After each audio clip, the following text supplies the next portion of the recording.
the why. Yo, I get so excited when I get to speak with you guys. I get so excited when I get to hang with you guys. You guys are just my family. I love y'all. Listen, thank you for coming. If you guys don't know who I am, my name is Nate. I get to be one of the leaders here and spend most of my time with you guys. Thank you for coming out. Do we have any first-time guests? Has anybody never been here before? Thank you guys for coming out. We call you guys our VIP. We say that you guys are the GOATs. Thank you. We welcome you guys. Welcome home. This is your home now. You can't go anywhere now else. You belong here. So thank you guys for coming out. I really, really, really, really appreciate y'all. You know what? Yeah, I kind of want to do something different, right? Guys, because I believe we say here at our church that honor is our calling. We believe in honor tremendously here at Vertical Church, and we believe it here at Vertical Youth. So I want you guys to take a second and take some time to begin to celebrate all of your youth leaders that surround you guys. They sacrifice their time and to be here with you guys because they love y'all. They love being with y'all. So I want you guys to take a second and begin to just clap it up. Make them feel uncomfortable. Thank them for their time and for their effort, for their pour, for being there with you guys, for loving on you guys, and just taking the time to really show you guys that they value you guys. So do it again, one more second. And last but not least, let's give it up for Pastor Fluff. Man, the greatest next gen pastor the world has ever seen. I don't care. Tell your mama I said it. I wholeheartedly I wholeheartedly believe it. Let's begin to clap it up if he's not around. Let's let him know when he is around how much you guys appreciate and love him. So guys, listen. I started this last week. I'm going to start it again. I want to do a check-in, like with my middle schoolers, with my high schoolers. First of all, let's start off with my middle schoolers. Where you guys at? Are you guys there? You guys listening first? Second service? Okay. All right. Cool. I want you guys to scream to the top of your lungs. I need to hear you in the sanctuary on Sunday. Scream right now. Okay. I got you. I appreciate you guys. Now, where my high school students at? Where you guys at? Make some noise in the building. I want you to scream louder. Okay, all right, I got you guys. Thank you guys for coming out again. We welcome you guys. We appreciate you guys. And we're gonna have a lot of fun because we are in part 3 actually, because the first part was on one night. This is part 3 of the Upside Down Kingdom. And I want to title this time with you guys. I want to title this message is This or That. This or that. Guys, like, yo, if y'all don't know, I'm married. Many of you guys may know my wife. Her name is Hannah. And I want to tell you something about my wife. That girl loves TikTok. She loves TikTok. She loves TikTok to the point that every time I ask her what she's doing on her downtime, I'm on TikTok. Like, she's constantly on TikTok on her downtime. She really loves TikTok to the point that all she does, for the most part, all right, let me not exaggerate. Sometimes she sends me videos, like videos, TikTok videos, TikTok dances, TikTok cooking videos. It's just TikTok, man. And I know I got some TikToker fanatics that are there right now that's listening to the sound of my voice. Like, if I were to check them blue messages and I look on those threads, those message threads, all I would see is TikTok videos. Some of you guys are just TikTok fanatics. I'm like, geez, my guy, like, you give it a break, man. But I'm not even gonna lie, like, my wife was like, she got me looking at these videos so much that I became addicted to TikTok. Like, now we just have a whole TikTok ball. All I do is, like, I swear, I be up like at 11 o'clock at night just sending her videos on TikTok. She'll be asleep on the side of me. I'm like, it's your fault. She asked me, why are you sending me all these videos? I'm like, it's your fault. You got me addicted to TikTok. So much so, like, I got to keep on downloading it and re-downloading it and downloading it and re-downloading it because she made me addicted. So blame her, right? Yeah, but she loves TikTok. Now I love TikTok. It is what it is. We just going to have a TikTok relationship. It'd be me, her, Jesus, and TikTok. Like, we just make it work. Like, we make it work, right? But there's this TikTok game, video, whatever you want to call it, and it's called This or That. It's called This or That. And in this game, it's basically a couple who comes together, and one of the couples, sometimes it's a guy, sometimes it's a girl, who has two cards in their hands, and usually on each card there are different activities that are on there.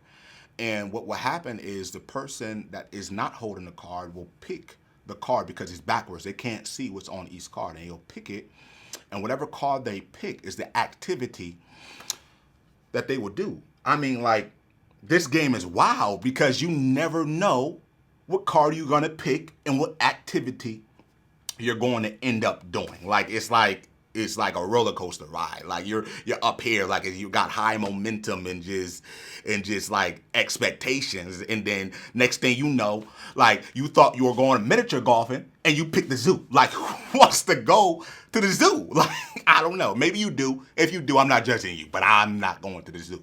I prefer miniature golfing. So it is what it is, right? You don't know what card you're gonna pick. But I want you guys to say but when it comes to God's kingdom, there aren't any hidden surprises. In fact, it's a foreseeable, locked-in promise.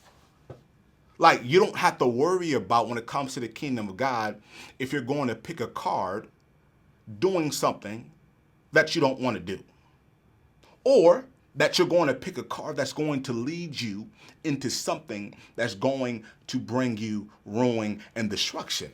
When it comes to the kingdom of God, it's not a surprise. It isn't something that is hidden from you. It's a foreseeable, locked-in future, locked-in promise. When he tells you to pick that, it means without question you will get this. Y'all understand what I'm saying? Like, God's kingdom works by principle. There isn't any magic involved in it. Like, this is not something that you rub a lamp 3 times and a genie comes out and you get 3 different wishes. No, it's not. God's kingdom is not like that, right? Let me help you guys, right? I want to help you and help you see that God's kingdom works by principle. And if you were to apply these principles, you will have a foreseeable, locked-in promise. Like, it's not magic. It's like, if you do this, you will get that. You understand what I'm saying? All right, let me give you an example, right? If you want to be blessed, vertical you have to be a blessing. This and that, right? You understand what I'm saying? If you want to have joy, right, then you have to be one that carries gratitude and displays and express gratitude and thankfulness if you want to have internal joy. This and that, right? Or, right, hear me, if you want to have riz, I mean the type of riz that produce juice, the type of juice that drips everywhere you go, then you have to humble yourself and learn from a riz master, like Pastor Fluff. Like, you understand what I'm saying? Like, yeah, you want to have riz, you got to go learn from somebody who got riz. Like, you got to humble yourself, okay? Like, these are things that you have to do. The kingdom of God works like that. You have to do this to get that. It's this and that. You understand what I'm saying? That's how God's kingdom works. He's telling you, if you do this, then you'll get that. The key to choosing the right this and that, right? Hear me out, VY. The key to choosing the right this or that comes by choice. No one is going to force you to choose.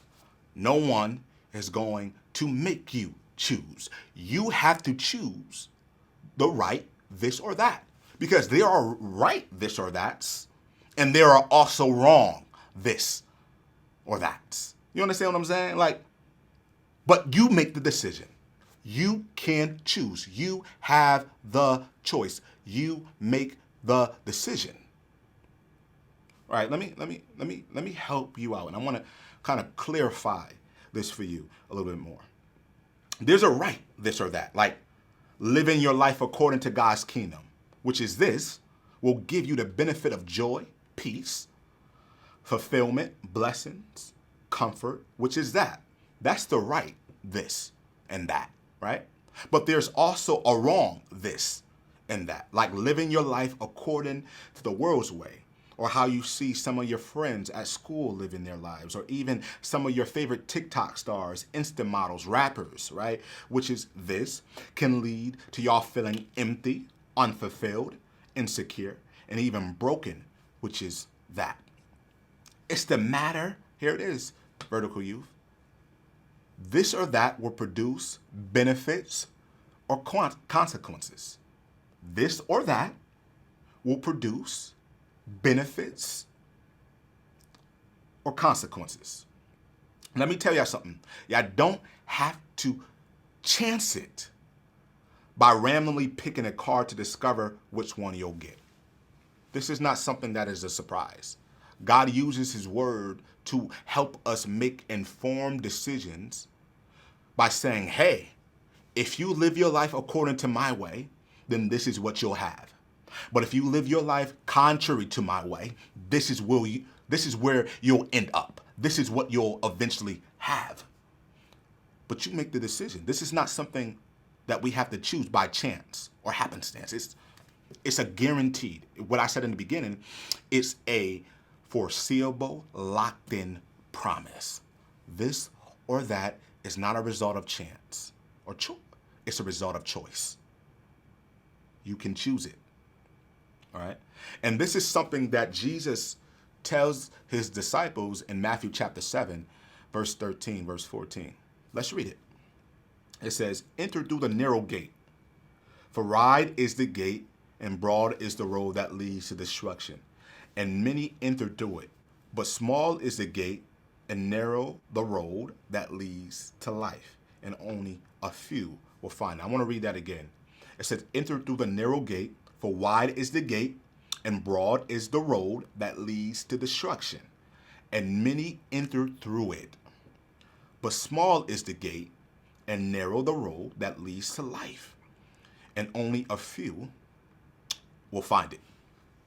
Listen, he tells them this, that you can't expect to find life of abundance and fulfillment if you're going down the path that you see everyone going down because they think it's normal.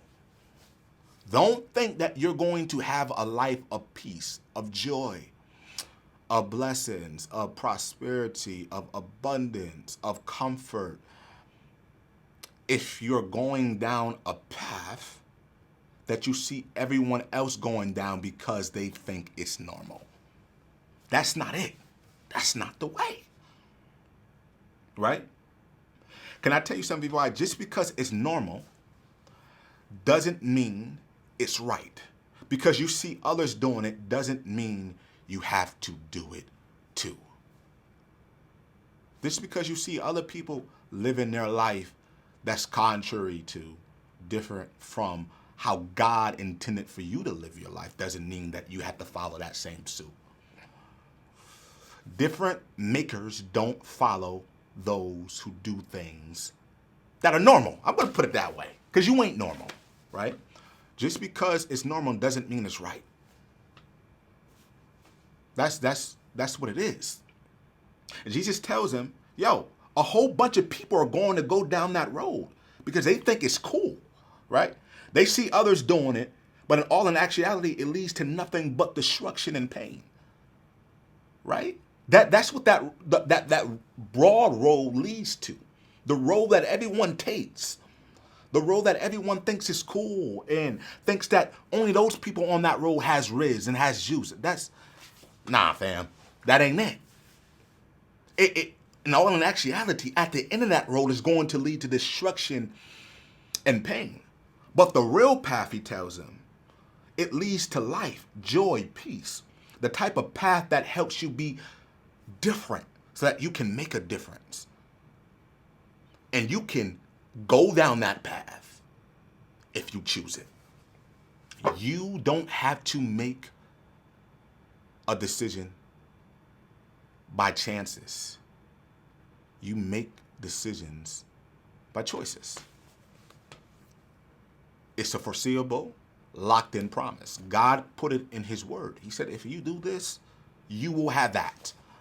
If you do this, you will have that. If you do this my way, then you will have that, right? We don't have to like try to figure this out. Like maybe I should just try going down that broad road, that wide road. Everybody else is doing it. They think it's cool. They think it's normal. Let me just see what it results to. God is already saying, he's like, no, no, no. It's going to lead to destruction and pain. Do it my way. And I promise you, you will end up having joy, peace, fulfillment, love. You won't feel empty if you do it my way. He tells them that. The real path that leads to life is the path that's straight, that's narrow. And unfortunately, only few are going to be on it because they think that that path isn't cool. They think that that path is whack. But I'm telling you, this is the path that leads to life. Your life, hear me out, VY. Your life will be the sum total of the choices that you made. This and that. That's what your life will ultimately become. A sum total of the decisions and choices that you make. This or that. You pick. It's your decision. It's your choice. And I'm not trying to condemn you guys or judge you guys if you don't feel like that's a choice. The choice of following God's way, following God's kingdom. It's a decision that you want to make right now. But if you are willing and open to, your group leaders want to help you discover what that path is and how can you grow the desire to want to take that path, right? That's why we are there to help y'all. So I want you guys, I'm not going to say anymore, I want you guys to go talk to your group leaders and be vulnerable, be open with them. Let them know how you feel. Don't hide. We want to see you guys. We want to know what's going on, and we want to help you. That's why we are here, right? So talk this over with your group leaders. They're going to have questions for you guys to answer, and then ask them questions that they're not asking you, right? I want you guys to ask tough questions, hard questions, and we'll if we don't have the answers for you, we'll get it to you. But that's why we're there, to help you guys, all right? But last but not least, guys, our next one night is May 10th. Oh my goodness, Jesus. I'm scratching my head because I know it's going to be crazy.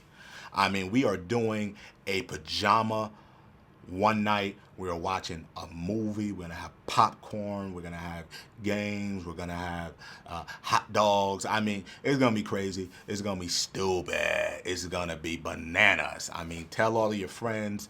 Let your whole neighborhood know. Invite everyone. But I'm so glad that you guys listened to tonight, this morning for my middle schoolers. And I'll see y'all at one night. All right? Peace.